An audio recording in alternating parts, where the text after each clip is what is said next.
Assalamualaikum warahmatullahi wabarakatuh. Kembali berjumpa dengan saya, Herz bin Arif dari Forum News Network. Presiden Jokowi diperkirakan akan segera melakukan reshuffle kabinet. Bersama dengan reshuffle kabinet, posisi Panglima TNI juga diperkirakan akan diganti. Nah, siapa yang paling berpeluang menjadi Panglima TNI? Disebut-sebut yang paling kuat peluangnya adalah Jenderal Andika Perkasa. Sekarang dia menjabat sebagai Kepala Staf TNI Angkatan Darat. Seperti kita ketahui, Andika Perkasa adalah menantu dari mantan Kepala BIN Jenderal AM Hendro Priyono, dan Hendro Priyono disebut kita ketahui juga sebagai salah satu orang dekat dari Presiden Jokowi. Nah, karena kita bicara tentang orang dekat, tentu kita tidak bisa melepaskan posisi dari Mayor Jenderal Maruli Simanjuntak. Maruli adalah menantu dari Jenderal Luhut Panjaitan, orang super dekat dari Jokowi, yang saat ini menjadi Menko Maritim dan Investasi. Benarkah kedekatan-kedekatan dengan Presiden, atau kemudian juga kita sebut sebagai darah biru, karena dia anak atau menantu dari orang yang dekat dengan Presiden dan orang yang berpengaruh, menjadi salah satu penentu suksesnya jalur seorang perwira militer atau perwira TNI. Apakah kemudian jalur-jalur darah biru ini, kedekatan-kedekatan dengan Presiden juga mengalahkan prestasi akademis dari para perwira TNI yang dikenal sebagai peraih Adi Makayasa atau lulusan terbaik saat dia di Akademi Militer, khususnya untuk Angkatan Darat. Saya akan mengajak Anda berbincang dengan seorang wartawan senior, pengamat TNI, Bung Slamet Ginting. Assalamualaikum warahmatullahi wabarakatuh, Bung Slamet Ginting. Waalaikumsalam warahmatullahi wabarakatuh. Apa kabar, Bung Hersu? Baik, alhamdulillah. Maju-jua. Maju-jua. Iya. Oke. Bung Ginting, saya pernah baca tulisan Anda yang sangat menarik nih tentang darah biru di elit TNI versus Adi Makayasa gitu. Nah, mungkin Anda bisa jelaskan kepada pemirsa kita apa sih sebenarnya Adi Makayasa, dan kemudian apa yang Anda maksud dengan darah biru itu? Ya, pertama Adi Makayasa dulu ya. Adi Makayasa dulu namanya Garuda Paksa, era 60-an, dari 50-an, 60-an. Berubah itu di tahun 67. 67, lulusan 67 lah yang pertama kali menggunakan kata penghargaan Adi Makayasa. Adi Makayasa itu apa? Adi Makayasa adalah taruna terbaik dari 3 sisi. Akademis, kemudian kepribadian, dan juga jasmani. Jadi otaknya bagus, gitu, jasmaninya bagus, mentalnya bagus. Nah, itu dihitung dari sejak menjadi calon taruna. Jadi capratar, prajurit taruna sampai dia lulus di tingkat 4. Nah, itu Adi Makayasa. Ada lagi yang namanya Trisakti Wiratama. Trisakti Wiratama itu juga bagi lulusan terbaik untuk 3 jenis sama. 3 jenis, yaitu pendidikan, ya, akademis, kemudian jasmani, serta kepribadian. Tapi Trisakti Wiratama itu untuk yang di tingkat akhir. Oke. Nah, jadi kalau Adi Makayasa tadi, dia mulai dari masuk sampai dia lulus, itu dia tiga terbaik. Tadi. Ya. Ini kalau nggak salah, itu saya sebut contoh misalnya kayak si putranya Presiden SBY. Agus Yudhoyono, itu Adi Makayasa ya? Ya, Adi Makayasa dan Trisakti Wiratama. Jadi tidak semua peraih Adi Makayasa, dia sekaligus meraih Trisakti Wiratama. Jadi kalau dia tidak meraih Trisakti Wiratama, artinya di tingkat 4 dia kalah gitu loh dengan peraih Trisakti Wiratama. Cuma kan Adi Makayasa dinilai dari awal. Nah, kira-kira begitu. Ya. Jadi memang mayoritas peraih Adi Makayasa juga meraih Trisakti Wiratama, walaupun tidak semuanya. Begitu. Oke. Apakah kemudian ada jaminan, sebelum ngomong darah biru ya, apakah ada jaminan bahwa yang menjadi Adi Makayasa itu, dari catatan Anda, dari record yang Anda catat, kemudian juga sampai pada pucuk pimpinan TNI? Siapa mereka itu? Nah, dalam sejarah Angkatan Darat misalnya, sejarah Angkatan Darat dari mulai lulusan Akademi Militer di Bandung 56 sampai dengan sekarang 2020, ternyata hanya ada 4 orang peraih Adi Makayasa atau Garuda Paksa dulu namanya, yang bisa menjadi bintang 4, yang bisa menjadi kasat. Nah, orang itu adalah pertama Edi Sudrajat, dia lulusan Akademi Militer Magelang tahun 1960. Yang kedua itu 14 tahun kemudian Agus Tadi Sasongko Purnomo, itu lulusan 74, sama menjadi kasat juga. Kalau Edi Sudrajat tadi jadi Panglima kasat, TNI, ya? jadi Panglima TNI, jadi Menteri Pertahanan, Betul. Keamanan. Lalu yang ketiga itu Jenderal Budiman. Jenderal Budiman lulusan tahun 78 dari Korps Seni. Kalau Edi dengan Agus Tadi dari infanteri, ya? Budiman dari Seni. Lalu yang keempat itu adalah Muldoko. Jadi Adi Makayasa 81, dia kemudian bisa menjadi kasat, bisa menjadi Panglima TNI. Jadi dia menyamai rekornya Edi Sudrajat, kira-kira begitu. Cuma jadi artinya saya review lagi, sampai saat ini hanya 2 orang yang berhasil mencapai posisi Panglima TNI yang lulusan Adi Makayasa, ya, Edi Sudrajat, ya, betul, dan Muldoko. Tapi ya, yang bisa sampai menjadi kasat ada 3 orang. Satunya ya, tadi Jenderal Budiman. Nah, kalau yang seperti ada 4 orang, Bu. 4 orang. 4 ya? tadi. Satu lagi siapa? Ya, tadi kan dari mulai Edi Sudrajat, ya. Agus Tadi Agus Sasongko Tadi, ya. Budiman dan Muldoko. Nah, kalau yang pangkatnya terendah, seperti apakah Agus Yudhoyono ini yang sampai mayor kalau tidak salah, itu termasuk yang paling rendah yang meraih Adi Makayasa? Oh, bukan, justru yang paling rendah itu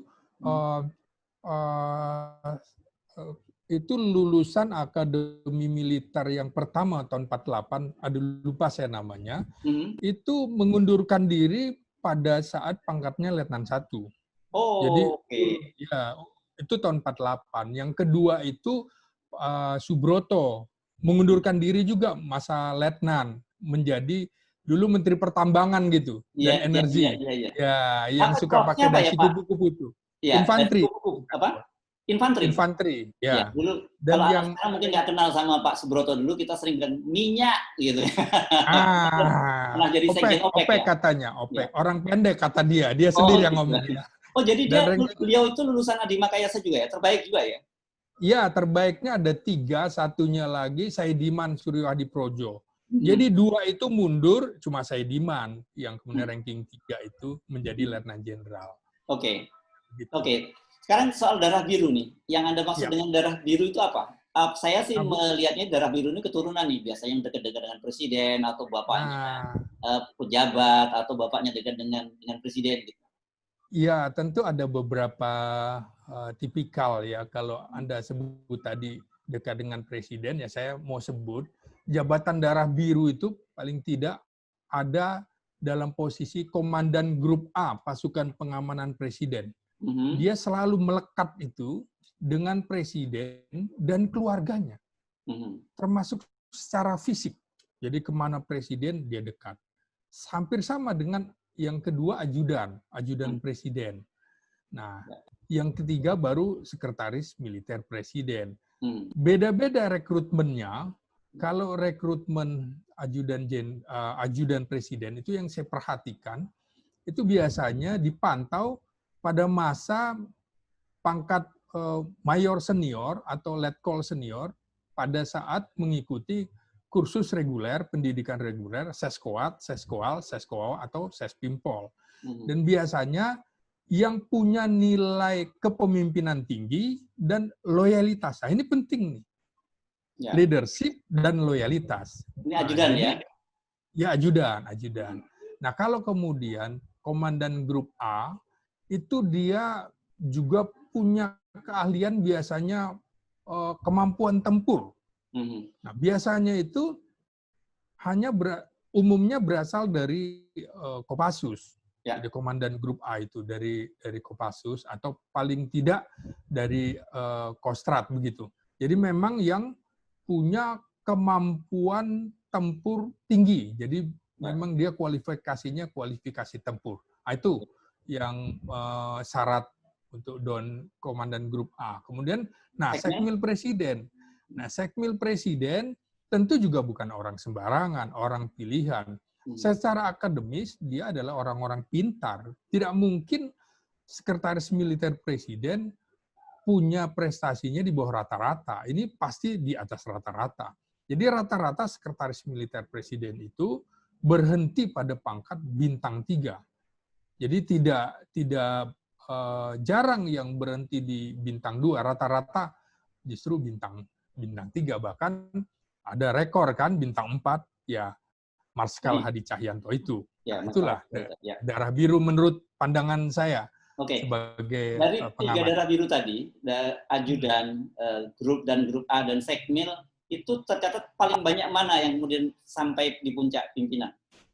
Ya, sampai puncak pimpinan ajudan jenderal. Okay. Ya, karena rata-rata posisi ajudan itu cukup lama.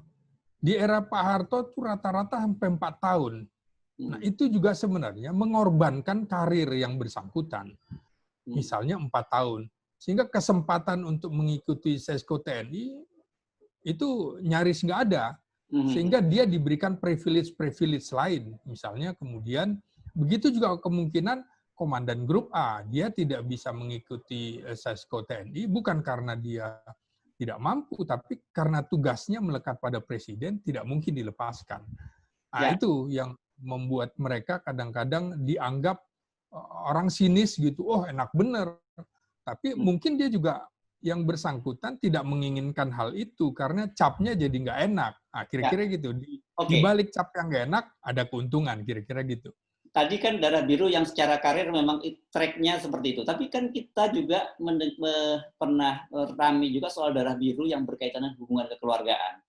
Ya. Itu bagaimana itu dengan petanya yang sekarang? Nah, sekarang kita bisa lihat siapa sih pejabat yang pernah di lingkungan kepresidenan yang kemudian anaknya menjadi perwira begitu ya, perwira tinggi bahkan. Dan karirnya cepat gitu, melesat. Ya, karirnya cepat. Ada sebenarnya mantan wakil presiden Tri Sutrisno, anaknya Kunto Arif Wibowo itu lulusan Akmil 92, saat ini menjadi kepala staf Kodam Siliwangi. Tapi bintang sebenarnya 1 ya? Bintang 1 jabatan mantap. Karena bintang 1 promosinya pada saat yang bersangkutan menjadi komandan Korem yang kedua, jadi menjadi komandan Korem di Padang. Itu Korem tipe A. Kemudian baru bergeser, ya itu udah Brigjen, baru geser menjadi Kasdam. Nah, menarik. Ya, 92 kan? Iya. 92 berarti kalau kalah dong dengan menantunya Pak Luhut, Maruli, atau ada Jenderal Richard Tampu Bolon yang rating 92 yang juga sekarang sudah bintang 2 dua-duanya. Ya, ini menarik ya. Kunto ini kalau saya amati dia mengikuti alur semuanya, tes dan rem dia ikut dari mulai Sesko TNI dan rem. Jadi karirnya itu tidak ada yang bisa sinis terhadap dia karena ikuti prosedur begitu ya.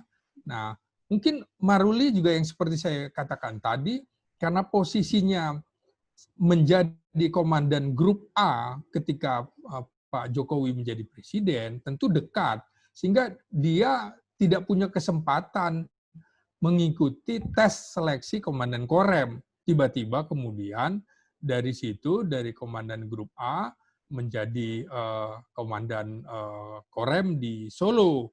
Nah, ini yang membuat orang, wah enak bener seorang Maruli. Tapi tentu Maruli juga ya bukan apa-apa. Dia juga tidak menginginkan seperti itu. Kadang-kadang menjadi tidak enak tuh posisi di lingkungan yang mungkin dekat dengan kalangan presiden. Tapi sebenarnya dia punya kemampuan karena juga pernah menjadi komandan grup di Kopassus, artinya jabatan itu sudah dia penuhi, kira-kira begitu. Nah, itu Maruli. Nah, yang Richard Tampu Bolon ini juga menarik. Oh ya, diulang dulu. Maruli itu sekarang sudah 2 tahun dalam posisi Mayor Jenderal. Udah cukup lama juga ini. Dan kemungkinan dalam tahun ini juga menurut saya akan terjadi pergeseran. Sudah waktunya juga digeser. Karena kalau tidak digeser, ini mengganggu rotasi, mengganggu juga regenerasi. Nah, Richard Tampu Bolon seperti membayang-bayangi karirnya Maruli ya. Sekarang posisi dia menjadi komando operasi khusus. Nah, jadi membawahi 3 pasukan elit. Jadi ini jabatan yang baru sekitar kurang dari 2 tahun diresmikan. Sebelumnya dia menjadi bintang 2 dia pertama baru sekitar November 2019. Jadi hampir 1 tahun lah ya, gitu. Sebelumnya Kasdam di Mula Warman di Kalimantan. Jadi ini 2 orang ini memang membuat takjub. Saya amati sebenarnya ketika Taruna, siapa sih yang menjadi leader gitu ya dari sisi karir, kemudian juga aktif di Senat Taruna. Itu ada 2. Pertama, Erwin Jatmiko itu lulusan terbaiknya Adi Makayasanya. 92 ya? Itu dari 92 dari Korps Kavaleri. Yang kedua peraih Trisakti Wiratamanya Adi Surat Tarigan. Nah, sekarang baru kemarin lah kira-kira 2 bulan yang lalu, 2-3 bulan yang lalu, 2 orang yang terbaik ini menjadi Brigjen. Posisinya keduanya sama-sama menjadi wakil asisten perencanaan dan anggaran. Asisten perencanaan dan anggaran itu orang-orang pinter, orang-orang konseptor gitu. Karena biasanya kalau di angkatan laut malah itu yang terbaik-terbaik diarahkan ke sana di perencanaan dan anggaran. Nah, jadi yang jadi perhatian di 92 memang antara lain Maruli, kemudian Richard Tampu Bolon, Kunto Arifibowo, Erwin Jatmiko, ya, kemudian Adisura Tarigan, juga Nefra yang sekarang menjadi Kadis Penat itu dari Kopassus. Itu juga punya karir cukup bagus lah ya. Mulus ya, pernah jadi Danrem di Aceh dan lain-lain ya. Nah, sekarang di luar, kalau kita bicara soal dari sisi darah biru para orang tuanya, kita tentu tidak bisa melepaskan menyebut nama dari Kasat Jenderal Andika Perkasa yang notabene adalah menantu dari Pak Endro Priyono. Bagaimana dengan perjalanan karir dari Andika Perkasa ini? Iya, saya amati sebenarnya ketika jadi Taruna, itu jabatan dia adalah jabatan tertinggi, Komandan Resimen Taruna. Nah, ini bukan orang sembarangan. Jadi orang yang pintar, fisiknya bagus, dan biasanya dipilih yang ganteng. Nah, dia memenuhi syarat itu semua. Gitu, memenuhi syarat semua. Ya, tapi kemudian ada satu dan lain hal, di ujung saja kemudian dia tersalib.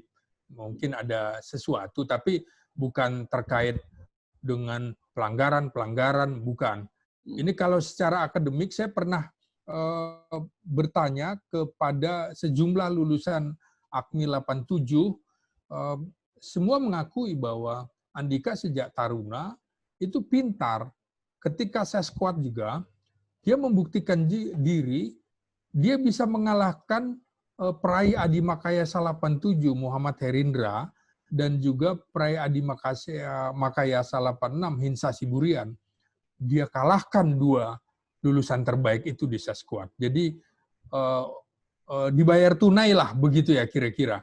Nah, ini kalau kata Letnan Jenderal Ida Bagus Purwalaksana, itu sekarang Inspektur Jenderal Kementerian Pertahanan, Andika itu kira-kira kalau Bagus baru belajar di bab 1, Andika udah belajar bab 4. Nah, rata-rata katanya, karena ketika dia sesquad, dia sudah menyandang gelar magister begitu ya. Sehingga pertanyaan-pertanyaan Andika ini membuat dosen-dosen itu juga harus berpikir keras. Karena pertanyaan-pertanyaannya sulit. Nah, kira-kira begitu. Ya, jadi secara akademis dia cukup baik begitu ya. Jadi bukan semata-mata karena dia menantunya Pak Hendro Priyono yang juga cukup dengan Pak Jokowi, kemudian dia bisa karirnya melesat seperti itu ya?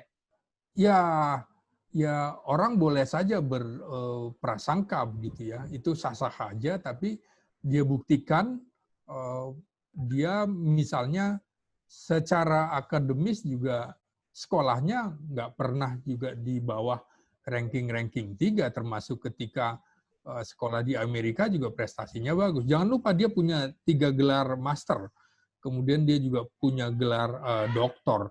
Maka bayangkan dia punya 5 gelar akademik. Ini kan bukan sembarangan, sehingga orang menyiapkan diri untuk pendidikan, tapi juga untuk tugas. Nah, jarang orang yang bisa memanage waktu dengan baik. Belum lagi kemudian menyiapkan diri untuk juga tetap berolahraga. Ini yang mungkin yang lain tidak punya kesiapan manajemen waktu yang cukup bagus, begitu, Bu. Bung Giting, kalau kita kembali tadi cerita bahwa ada 2 jalur yang dia ke puncak, itu jalur yang akademisnya bagus dan prestasinya bagus sejak akademi, yakni para peraih Adi Makayasa, dan juga jalur darah biru tadi. Nah, kalau sekarang ini peta sekarang ini, kira-kira puncak para elit TNI ini jalur mana yang lebih dominan? Jalur ya, saya harus juga amati lagi setelah keluarnya validasi organisasi, peraturan presiden, pemekaran. Jadi kan jabatan-jabatan misalnya komandan Korem itu sekarang mayoritas tipe A, hanya B itu hanya sekitar 6 Korem aja. Dan ke depan semuanya akan menjadi Korem tipe A. Bintang 1 ini artinya ya? Ya, bintang 1. Nah, sekarang yang kita amati, yang paling muda komandan Korem tipe A adalah komandan Korem di Jakarta, yang membawahi wilayah Jakarta Barat, Jakarta Utara, Kepulauan Seribu, Tangerang, dan Tangerang Selatan. Itu namanya Brigjen Tri Budi Utomo. Nah, siapa dia? Dia ini lulusan Akmil 94. Nah, sebelumnya menjadi komandan grup A. Komandan grup A nih, jadi langsung. Dia paling muda sekarang komandan Korem tipe A. Nah, inilah Tri Budi saya sedang mengamati karirnya, begitu. Sebelumnya juga seperti yang saya katakan semula, rata-rata memang komandan grup A itu dari Kopassus. Artinya punya kemampuan tempur yang di atas rata-rata, begitu. Kira-kira begitu. Sekarang tetap saja komandan grup A, kemudian juga ajudan presiden, itulah yang kira-kira 2 peluang yang bisa menduduki posisi terbaik. Seperti Doni Monardo, komandan grup A juga dulu. Subagio HS juga komandan grup A, Agus Sutomo, Legend Agus Sutomo juga komandan grup A. Jadi bisa kelihatan kan komandan grup A rata-rata didominasi Pak Safri Samsudin juga ya? Safri Samsudin grup A juga? Ya, Safri Samsudin juga itu bekas komandan grup A. Nah, itulah yang kemudian. Jadi artinya sebenarnya yang lebih menentukan itu kemudian track karir mereka di TNI ya, bukan hanya semata-mata di akademis saja ya? Iya. Jadi memang pertama tidak jaminan orang yang lulus pendidikan terbaik, karena harus dibuktikan juga di lingkungan tugasnya seperti apa, kepribadiannya seperti apa, tugas-tugasnya juga seperti apa. Karena banyak juga, mohon maaf, lulusan Akmil yang berhenti, lulusan Akmil terbaik berhenti di pangkat kolonel. Ada, banyak itu. Gitu. Jadi tidak semata-mata Adi Makayasa otomatis dia bisa menjadi bintang. Tidak. Jadi disinilah kemudian ketika orang tidak meraih Adi Makayasa, dia masih punya peluang untuk berprestasi lebih baik, terutama tugas dan tanggung jawab itu. Kira-kira begitu, Bung. Ya. Jadi kalau kemudian membuat perbandingan kita kembali tadi bahwa antara Adi Makayasa versus Darah Biru. Jadi orang mungkin salah menafsirkan karena semata-mata darah biru ini dianggap berkaitan dengan kedekatan para orang tuanya gitu kan. Biasanya kan begitu kan. Darah biru kan seperti itu ya. Jadi yang Anda sebut tadi justru banyak variannya kalau di dalam TNI ya. Iya, banyak. Ya, saya juga akan katakan tadi saya kebetulan menyebut Tribudi Utomo, dia lulusan Akmil 94. Lalu siapa penerima Adi Makayasa Akmil 94 itu? Sabto Widi Nugroho, itu dari Korps Seni. Kemudian Tri Sakti Wiratamanya Saiful, itu dari Korps Arhanud. Dua-duanya semula menjadi komandan Pusdik Seni, komandan Pusdik Arhanud, dan dua-duanya sekarang ditempatkan menjadi paban utama di Mabesat. Ini tinggal selangkah lagi nih. Tapi masih kolonel dong kalau paban ya? Masih kolonel senior. Nah, Tribudi ini diuntungkan, Bung Hersu, diuntungkan kenapa? Karena untuk tahun depan, syarat untuk menjadi bintang 1 Brigadir Jenderal itu masa dinas keperwiraannya 27 tahun. Dia berapa tahun? Nah ini baru 26 tahun kan, 94 ke 2020. Dia diuntungkan nih, belum berlaku. Nah mungkin buat Sabto Widi dan Saiful itu nanti mungkin di 2021. Jadi itulah yang kemudian orang bersaing dalam waktu yang panjang. Nah, tadi Anda sebut soal bagaimana dengan Agus Harimurti Yudhoyono, lulusan terbaik tahun Akmil 2000. Nah, ini bayangkan kalau menurut aturan bahwa dia itu nanti baru sekitar 2027 paling cepat bisa menjadi bintang 1. Jadi cukup panjang. Nah, sehingga mungkin dalam tanda petik nggak sabar begitu ya di 2014 yang harusnya tinggal 3-4 bulan lagi menjadi letnan kolonel, kan jabatan komandan batalion itu jabatan untuk letnan kolonel, dia baru mayor senior, tinggal turun saja itu sebenarnya, tapi mungkin nggak sabar karena pertimbangan politis. Bayangkan 2017 dia ikut Pilkada DKI, dan dia harus menunggu 10 tahun lagi untuk bisa menjadi Brigadir Jenderal. Tentu beda dengan kasus Bijili di Singapura. Begitu, Bung Hersu. Tapi kan sebenarnya kalau kita bicara soal Agus Yudhoyono ini, dia memenuhi dua syarat nih ya. Satu, dia memang terbaik, makanya sendiri dia punya darah biru, karena dia putra seorang presiden. Iya. Jenderal legendaris dan itu maksudnya ya. Satu lagi, Bung Hersu. Jarang orang di dunia lulusan terbaik Harvard, rata-rata dari Yahudi. Ini kan orang Jawa bisa lulusan terbaik Harvard. Ini kebanggaan juga bagi Indonesia sebenarnya. Ada orang Jawa mewakili Indonesia terbaik di Harvard. Ini disayangkan menurut saya karir AHY berhenti di pangkat mayor senior, begitulah. Padahal dia potensinya besar untuk jadi pimpinan. Sangat potensi. Hitungan saya tadinya memang dia bisa dibilang calon kasat masa depan. Kenapa? Karena memang tidak semua lulusan terbaik Akademi Militer, termasuk AL misalnya, bisa dia juga menduduki jabatan terbaik ketika seskoan. Itu sejarah Angkatan Darat pun cuma ada 4 yang sampai dia lulusan Adi Makayasa terbaik, ya Adi Makayasa, Seskuat terbaik, Sesko TNI. Itu hanya ada pada itu tadi. Pertama itu kasus Budiman, dia lulus terbaik, Seskuat juga, Sesko TNI juga. Kemudian juga yang sekarang itu Luki Avianto, alumni Akmil 96, sekarang menjadi asisten operasi di Kodam Kasuari. Kalau Angkatan Laut yang bisa terbaik itu Pak Marsetio. Nah, itu dia terbaik AAL, Seskoal, Sesko TNI.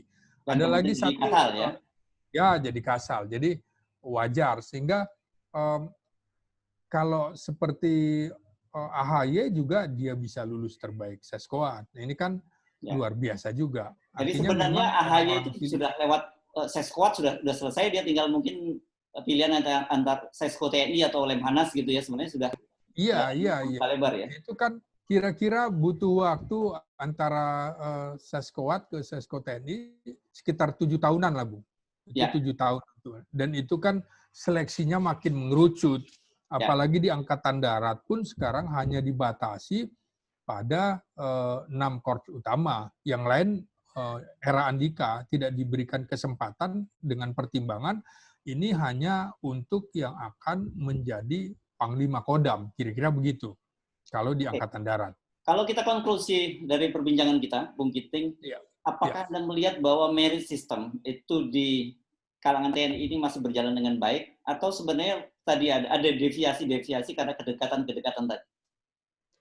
Ya tidak bisa dihindari, Bung. Kalau bicara politik itu, politik adalah kepentingan. Tentu kemudian ada kepentingan juga dari sang pengguna, usernya, sang presiden. Ya tentu dia juga di sinilah ada faktor subjektivitas selain objektivitas. Apapun ya, kemudian presiden tentu juga punya kewenangan prerogatif ya sebagai panglima tertinggi, sehingga yang lain juga nggak bisa berani menolak, kira-kira begitu. Ya, baik. Terima kasih Bung Giting atas perbincangan. Kita nanti akan lanjutkan berbagai topik-topik lain yang menarik di seputar TNI. Bung Giting, Assalamualaikum warahmatullahi wabarakatuh. Waalaikumsalam warahmatullahi wabarakatuh. Menjua-jua. Maju-jua.